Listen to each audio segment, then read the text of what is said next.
12 साल बाद पुष्कर कुंभ कहां पे आयोजित किया जाएगा? तो ये केशव प्रयाग माना विलेज उत्तराखंड में मनाया जाएगा पुष्कर कुंभ 12 साल बाद। कब से शुरू होगा? 16 मई 2025 से।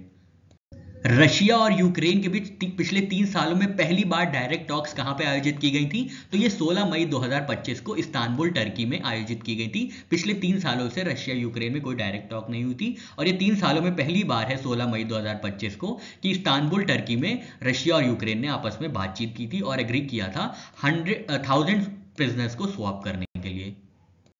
आकाश तीर क्या है? तो ये indigenous automated air defence system है जिसको इंडियन आर्मी के लिए डेवलप किया गया है और इसको डेवलप किया गया है भारत इलेक्ट्रॉनिक्स लिमिटेड द्वारा, जो कि डिटेक्ट करेगा, ट्रैक करेगा और डिस्ट्रॉय करेगा एनिमी के एरियल थ्रेट्स को, जैसे कि फाइटर प्लेन हो गए, ड्रोन्स हो गई और मिसाइल्स हो गए। जस्टिस बेला एम त्रिवेदी कौन से नंबर की विमेन जज हैं भारत में? तो ये 11वें नंबर की विमेन जज है in the history of supreme court, जिनका हाल में ही अभी रिटायरमेंट हुआ है 16 मई 2025 को। तो ये 11वीं विमेन जज बनी है सुप्रीम कोर्ट की हिस्ट्री में। दिल्ली में नया मल्टी एजेंसी सेंटर किसने इनॉग्रेट किया है? तो यूनियन मिनिस्टर अमित शाह जी ने नया multi agency centre, upgraded multi agency centre Delhi में ओपन किया है। ये क्या होता है? ये सेंट्रलाइज्ड इंटेलिजेंस शेयरिंग ग्रिड है जिसमें टेररिज्म, ऑर्गेनाइज क्राइम और साइबर थ्रेट्स को कॉम्बैट किया जाता है। इसकी ऑपरेशनल एजेंसी है इंटेलिजेंस ब्यूरो। इसकी लागत लगेगी 500 करोड़ की।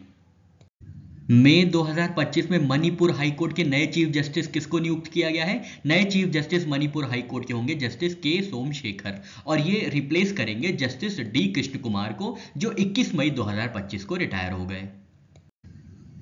अमृत भारत स्टेशन स्कीम के अंदर 22 मई 2025 को कितने नए रेलवे स्टेशंस का इनॉग्रेशन किया गया है? तो 103 स्टेशंस का इनॉग्रेशन किया गया है 22 मई 2025 को under Amrit Bharat station scheme. ये जो 103 स्टेशंस हैं ये फैले हैं 18 राज्यों में, 18 स्टेट्स में और 86 डिस्ट्रिक्ट्स, 86 डिस्ट्रिक्ट्स कवर की गई हैं अमृत भारत स्टेशन स्कीम के अंदर। टोटल कॉस्ट आई है 1100 करोड़ रुपए की। किस डिपार्टमेंट में लॉन्च किया है फाइनेंशियल फ्रॉड रिस्क इंडिकेटर? तो डिपार्टमेंट ऑफ टेलीकम्युनिकेशंस ने लॉन्च किया है financial fraud risk indicator to tackle cyber crime.